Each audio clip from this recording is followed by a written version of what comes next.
Imagínense esto, un sobrediplomático llega a manos de un intermediario catarí en Doha, a las 2 de la madrugada. Dentro, un mensaje de Teherán dirigido directamente a Donald Trump. No es una advertencia velada, no es lenguaje diplomático ambiguo. Es un ultimátum. Y lo que dice ese mensaje va a cambiar todo lo que creíamos saber sobre el equilibrio de poder en Medio Oriente. Estamos en un punto de la historia donde los errores de cálculo no se miden en sanciones económicas ni en resoluciones del Consejo de Seguridad. Se miden en ciudades que dejan de existir. Para entender por qué Irán llegó a este momento, hay que retroceder varios meses. Hay que ver la acumulación de sangre, de humillaciones, de decisiones que nadie quiso revertir a tiempo. Porque las guerras no empiezan de un día para el otro. Las guerras se construyen, ladrillo a ladrillo, cadáver a cadáver, hasta que alguien da el último empujón y todo se derrumba. El conflicto entre Irán e Israel no nació en este capítulo. Lleva décadas cocinándose a fuego lento. Pero fue en los últimos meses cuando ese fuego se convirtió en incendio. Las fuerzas de defensa de Israel llevaban semanas intensificando sus operaciones en el sur del Líbano, con bombardeos diarios sobre posiciones de Hezbollah que dejaron más de 2.800 civiles muertos en un periodo de 40 días. Beirut temblaba. Las imágenes de barrios enteros convertidos en escombros recorrían el mundo, y Teherán observaba con una mezcla de furia contenida y cálculo estratégico. Hezbollah es, para Irán, mucho más que un aliado. Es el brazo extendido de la revolución islámica en el Mediterráneo. Es el escudo que mantiene a Israel ocupado en su frontera norte mientras Irán consolida su programa nuclear. Cada combatiente de Hezbollah que muere en el Líbano es, desde la perspectiva de los guardianes de la revolución, una herida directa al corazón del proyecto geopolítico iraní. Y cuando esas heridas se acumulan, cuando los muertos se cuentan por miles, algo cambia en los cálculos de los hombres que gobiernan desde Teherán. Los números son brutales. En los enfrentamientos previos entre las fuerzas respaldadas por Irán e Israel, murieron aproximadamente 4.200 combatientes del eje de resistencia, incluyendo miembros de Hezbollah, milicias iraquíes y asesores de los guardianes de la revolución desplegados en Siria y el Líbano. Del lado israelí, las cifras oficiales reconocen 340 soldados muertos y más de 1.100 heridos. Pero lo que más golpeó a Teherán no fueron los números. Fue la imagen. Israel había eliminado a comandantes de alto rango con una precisión quirúrgica que demostraba un nivel de inteligencia infiltrada que resultaba humillante. La muerte de figuras clave dentro de la estructura de mando de Hezbollah, en operaciones que muchos analistas describieron como imposibles sin colaboración interna, encendió alarmas en los búnkers subterráneos donde el líder supremo Ali Jamenei y el cuerpo de los guardianes de la revolución planifican su estrategia. Y entonces llegó la guerra en el Líbano. No una escaramuza. Una guerra de verdad. Con tanques israelíes cruzando la frontera, con artillería pesada destruyendo infraestructura, con drones militares sobrevolando el valle de la Bekaa. En 3 semanas de operaciones terrestres intensivas, Israel perdió 47 vehículos blindados, incluyendo 12 tanques Merkava 4, víctimas de misiles antitanque Kornet disparados por combatientes de Hezbollah. Los israelíes respondieron con 680 ataques aéreos en ese periodo, usando F-35 Yadir y F-16 Isufa, destruyendo depósitos de armas, túneles y centros de mando. El número de muertos en el Líbano superó los 6.000 en ese periodo combinado de bombardeos y combates terrestres, con más de 1.2 millones de desplazados internos. Fue en ese contexto cuando Teherán tomó la decisión que sacudió a las cancillerías del mundo. El mensaje llegó a través de Qatar, que históricamente ha servido como canal de comunicación indirecto entre Washington y Teherán. El intermediario fue un funcionario de alto rango del Ministerio de Relaciones Exteriores qatarí, quien entregó personalmente el comunicado al embajador estadounidense en Doha. El texto, según fuentes que filtraron fragmentos a medios regionales, era directo hasta el punto de la brutalidad. Si las operaciones militares israelíes en el Líbano no cesaban en un plazo de 72 horas, Irán lanzaría un ataque de gran escala contra territorio israelí sin previo aviso adicional. No habría otra advertencia. No habría negociación. El reloj ya estaba corriendo. Lo que hace que este ultimátum sea diferente a todos los anteriores es la forma. Irán no lo declaró públicamente en un primer momento. No fue un discurso de Jamenei transmitido por televisión estatal. Fue una comunicación oficial, silenciosa, entregada en mano, como si Teherán quisiera que Washington entendiera que esta vez no había teatro político. Esta vez era operacional. ¿Y cómo respondió Trump? Esa es la pregunta que todos se hacían en Washington, en Tel Aviv, en Moscú y en Beijing. Porque la respuesta de Trump no iba a ser solo una respuesta a Irán. Iba a definir la arquitectura de seguridad de toda la región para los próximos años. Según fuentes del Departamento de Estado, Trump convocó una reunión de emergencia del Consejo de Seguridad Nacional en las primeras horas de la mañana siguiente. Participaron el secretario de Defensa, el director de la CIA, el jefe del Estado Mayor Conjunto y el asesor de Seguridad Nacional. La reunión duró 4 horas. Al salir, Trump hizo una declaración pública que fue, como es su estilo, simultáneamente amenazante y ambigua. Irán sabe exactamente lo que pasará si cometen ese error. Tenemos el mejor equipamiento militar del mundo y no dudaremos en usarlo. No mencionó el ultimátum directamente. No confirmó ni negó su existencia. Pero ordenó el despliegue inmediato de activos militares adicionales en la región. El portaaviones USS Gerald R. Ford, que ya operaba en el Mediterráneo Oriental con su grupo de combate de 8 buques incluyendo 3 destructores clase Arleigh Burke y 2 cruceros clase Ticonderoga, recibió órdenes de acercarse a la costa libanesa. Simultáneamente, el USS Tuat Eisenhower fue reposicionado en el Golfo Pérsico, a menos de 200 millas náuticas del estrecho de Hormuz. 2 submarinos nucleares de la clase Virginia cuya posición exacta no fue confirmada públicamente fueron desplegados en la región según fuentes del Pentágono. El mensaje era claro, Estados Unidos estaba listo para intervenir directamente si Irán ejecutaba su amenaza. Pero el reloj seguía corriendo. Y en el Líbano, los bombardeos israelíes no se detuvieron. A las 48 horas del ultimátum, con 24 horas aún en el contador, Irán lanzó la primera oleada. No fue un ataque único. Fue una operación coordinada en múltiples capas diseñada para saturar los sistemas de defensa israelíes. La primera oleada consistió en 120 drones Shahab 136, esos drones kamikaze de fabricación iraní que zumban como motosierras antes de impactar. Fueron lanzados desde territorio iraní y desde posiciones de milicias aliadas en Siria e Irak, creando vectores de ataque desde múltiples direcciones para dividir la respuesta defensiva israelí.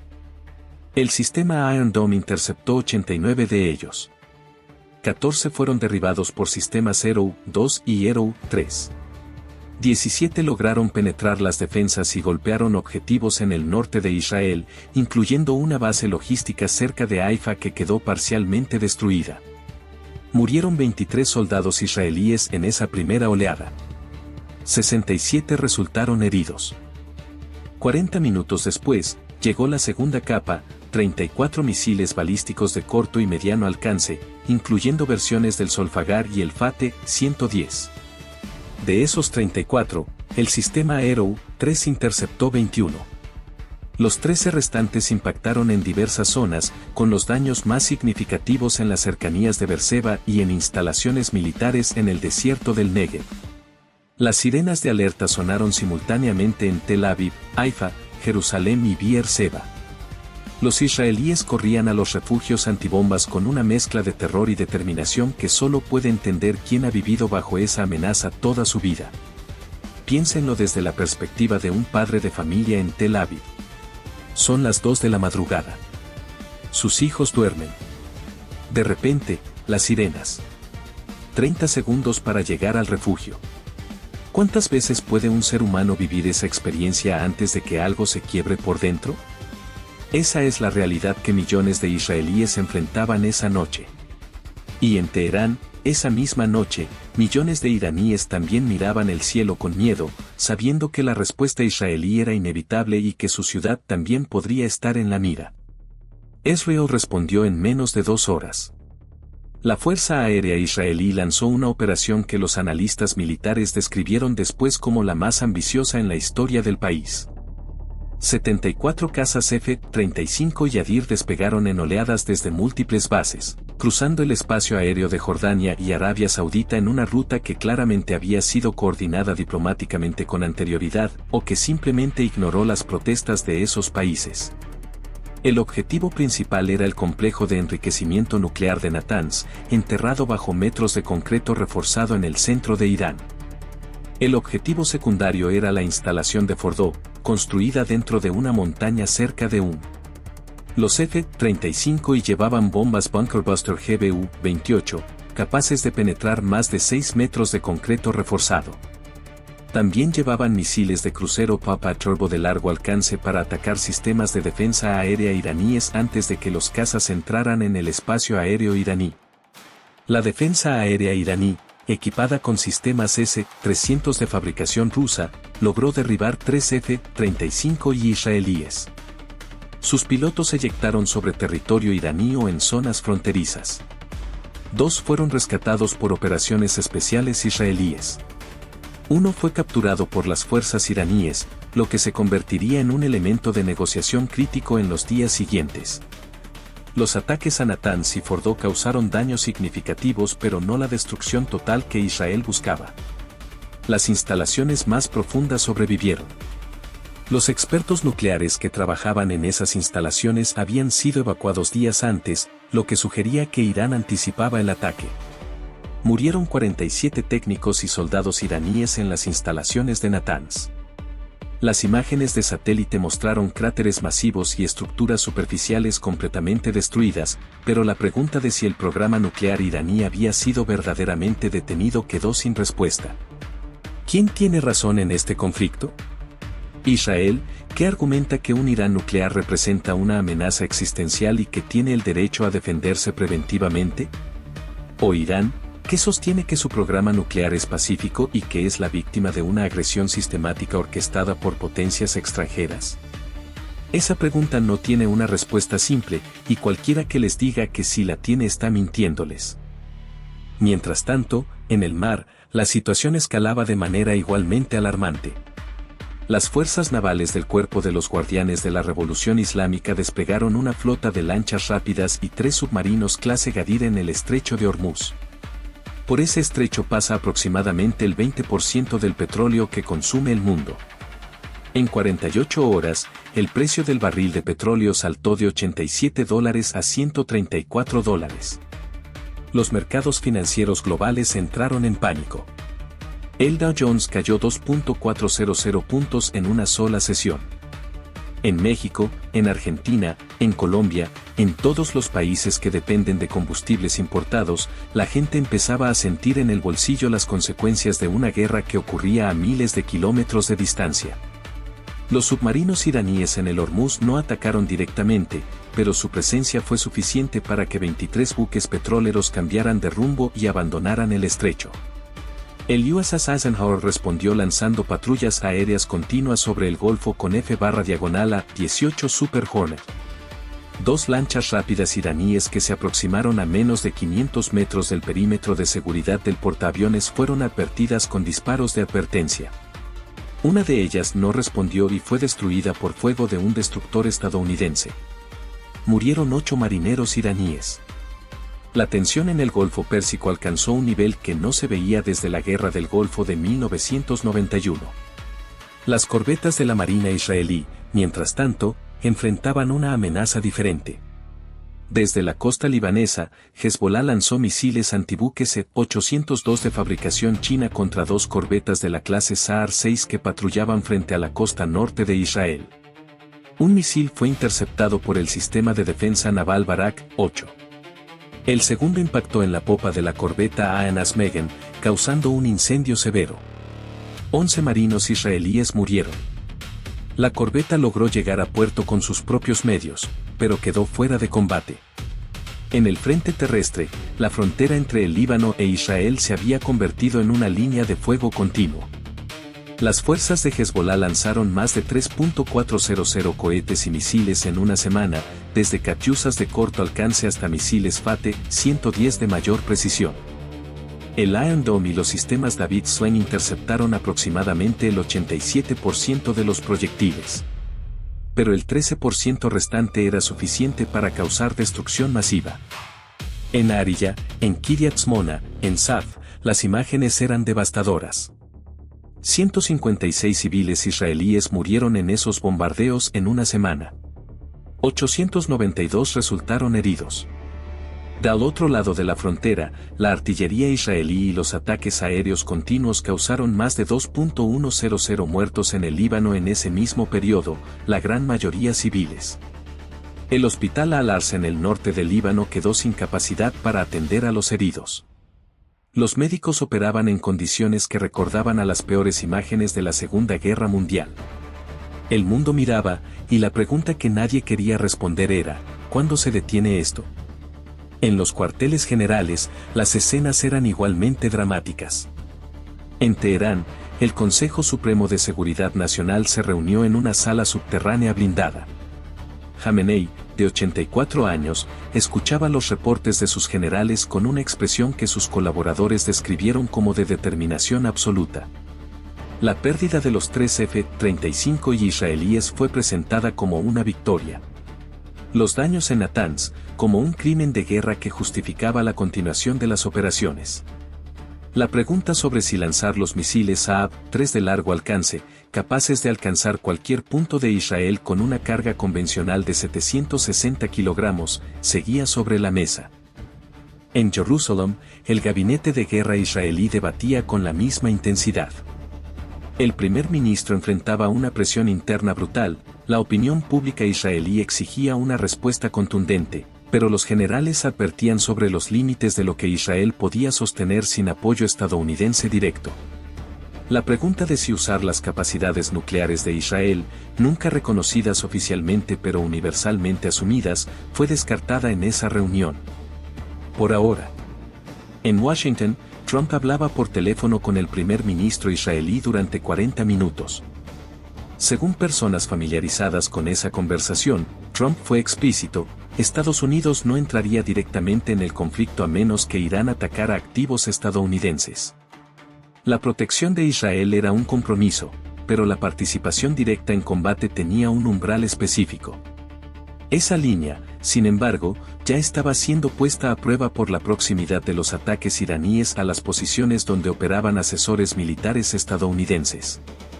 ¿Y ustedes qué harían en el lugar de Trump? Un aliado bajo ataque, un adversario con misiles apuntando a toda la región, un electorado en casa que no quiere otra guerra en Medio Oriente, y un reloj que no para. No hay respuestas fáciles. Y eso, precisamente, es lo que hace tan peligroso este momento. Putin llamó a Jamenei. La conversación duró 22 minutos. Rusia no iba a intervenir militarmente, eso quedó claro. Pero Putin expresó su comprensión de las preocupaciones de seguridad iraníes y advirtió a Washington contra cualquier expansión del conflicto. Rusia tenía sus propios intereses en Siria, donde la presencia militar rusa podía verse comprometida si la guerra se expandía geográficamente. Moscú quería que el conflicto se contuviera, pero también quería que Estados Unidos quedara atrapado en otro pantano de Medio Oriente mientras Rusia consolidaba posiciones en Ucrania. Xi Jinping, por su parte, hizo exactamente lo que los analistas esperaban: emitió un llamado a la desescalada inmediata y ofreció China como mediador. Detrás de esa postura diplomática había una realidad económica brutal. China importa aproximadamente 1.8 millones de barriles diarios de petróleo iraní. Un conflicto que destruyera la infraestructura energética iraní o que cerrara el estrecho de Hormuz representaría un golpe económico directo a Beijing. 11 llamó a los líderes de Arabia Saudita, de los Emiratos Árabes Unidos y de Qatar en las primeras 24 horas, buscando construir un frente diplomático que presionara por un alto al fuego. Arabia Saudita observaba con una mezcla de emociones que solo puede entenderse conociendo la historia de la región. El reino saudita es rival histórico de Irán, sunita frente a chiita, árabe frente a persa. Un Irán debilitado por esta guerra convenía a los intereses estratégicos sauditas. Pero un Irán desesperado, con sus instalaciones nucleares parcialmente destruidas y nada que perder, era una pesadilla diferente.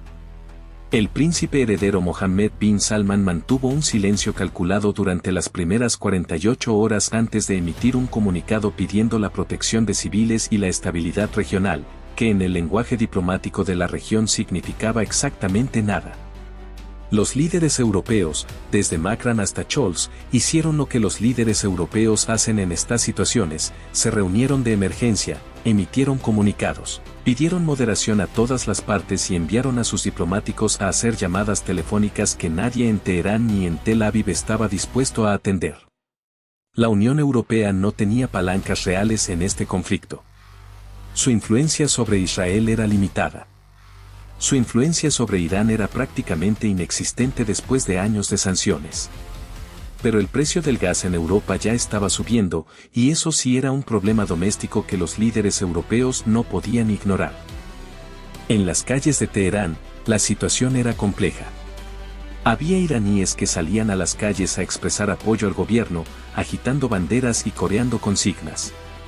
Pero también había otros, especialmente en los barrios del norte de la ciudad donde vive la clase media y los jóvenes con acceso a Internet, que miraban con angustia cómo su país se adentraba en una guerra cuyo costo iban a pagar ellos. Los cortes de luz eran frecuentes. Los precios de los alimentos habían subido un 34% en 2 semanas. Las farmacias empezaban a reportar escasez de medicamentos básicos. La guerra tiene un costo que los generales y los políticos no pagan, pero que los ciudadanos comunes sí. En Tel Aviv, las escenas eran diferentes pero igualmente dolorosas. El aeropuerto Ben Gurión había suspendido la mayoría de sus operaciones internacionales. Las calles del centro, normalmente vibrantes, estaban semivacías. Los cafés y restaurantes cerraban temprano. Los refugios antibombas en los edificios residenciales, que muchos israelíes jóvenes nunca habían tenido que usar de verdad, estaban siendo equipados apresuradamente con agua, comida y medicamentos. Una abuela de 70 años entrevistada por un canal local dijo algo que resonó: "Yo viví la guerra del 73. Pensé que mis nietos no tendrían que vivir esto. Me equivoqué". Esa frase, la de esa abuela israelí, podría haberla dicho una abuela iraní, o una abuela libanesa, o una abuela de cualquier país que ha vivido la guerra. Porque el miedo de los padres por sus hijos, la angustia de ver cómo el futuro se destruye, es universal. No tiene nacionalidad. Y cuando uno piensa en eso, la pregunta que surge naturalmente es: ¿puede este conflicto arrastrar al resto del mundo? ¿Puede lo que está pasando en ese rincón del planeta llegar a afectar a familias en Guadalajara, en Monterrey, en Ciudad de México? La respuesta honesta es: ya está pasando. En los precios del combustible, en la inestabilidad de los mercados, en la incertidumbre económica global. Las guerras lejanas no son tan lejanas como creemos. 4 días después del primer ataque iraní, el balance provisional era brutal. Del lado israelí, 312 muertos, incluyendo 156 civiles y 156 militares. 1.847 heridos. 3 F-35 y derribados. Un corbeta naval severamente dañada. 14 instalaciones militares con daños significativos. Del lado iraní, 203 muertos, incluyendo 47 en Natanz, 89 militares en diversas posiciones y 67 civiles víctimas de ataques secundarios. Las instalaciones superficiales de Natanz destruidas. Un piloto israelí capturado.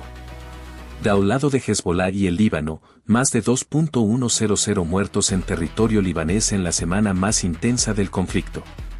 Y el ultimátum original, el que llegó en ese sobre a Doha, seguía siendo el eje de todo. Porque Irán había cumplido su amenaza. Había atacado. Y ahora la pregunta era: ¿qué sigue? ¿Hasta dónde estaba dispuesto Teherán a llegar? ¿Tenía Irán realmente la capacidad de sostener una guerra prolongada contra Israel con el respaldo estadounidense? ¿O este ataque era también una señal de que Irán quería una salida negociada pero necesitaba mostrar fuerza antes de pedirla? Los analistas militares más experimentados señalaban algo importante: Irán había usado drones Shahid y misiles de mediano alcance, pero había reservado sus capacidades más destructivas. Los misiles Saab-3 de largo alcance con mayor carga útil no habían sido lanzados. Las instalaciones de enriquecimiento de uranio más profundas seguían operativas. Irán estaba mostrando sus cartas, pero no todas. Y eso, paradójicamente, era más aterrador que un ataque total. Significaba que Teherán calculaba, que medía, que tenía una estrategia. Y que podía escalar si lo decidía. ¿Cómo termina esto? Esa es la pregunta que no tiene respuesta esta noche. Los diplomáticos trabajan en silencio, lejos de las cámaras, buscando una salida que permita a ambos lados declarar algún tipo de victoria sin que el mundo se incendie del todo. Qatar sigue siendo el canal. Omán también está involucrado. Hay conversaciones que no aparecen en ningún titular pero que pueden ser las más importantes de esta crisis. Lo que sí es claro es que el mundo que existía antes de ese sobrediplomático entregado en Doha ya no existe. El eje de resistencia iraní ha demostrado que puede absorber golpes y responder. Israel ha demostrado que puede atacar objetivos en el corazón de Irán. Estados Unidos ha demostrado que puede desplegar fuerza masiva en la región sin comprometerse directamente en combate. Y todos han demostrado que están dispuestos a llegar más lejos de lo que cualquier analista prudente hubiera recomendado hace 6 meses. El segundo frente está abierto. El Líbano sigue ardiendo. El estrecho de Hormuz sigue siendo un punto de tensión que puede explotar en cualquier momento. Y en algún lugar de Teherán, en alguna sala subterránea que no aparece en ningún mapa, un grupo de hombres está decidiendo si el siguiente paso es la negociación o la escalada. La historia no ha terminado. Apenas está comenzando su capítulo más peligroso. Y la pregunta que queda flotando, la que no puede responderse desde ningún escritorio ni desde ningún estudio de televisión, es la misma que ese ultimátum planteó desde el principio. ¿Existe todavía alguien en esta ecuación con suficiente poder y suficiente cordura para detener esto antes de que cruce el umbral del que no hay regreso? Porque si la respuesta es no, entonces lo que estamos viendo no es solo una guerra regional. Es el ensayo general de algo mucho más grande. Y todos, desde Teherán hasta Tel Aviv, desde Washington hasta Beijing, y sí, también desde México, vamos a vivir las consecuencias.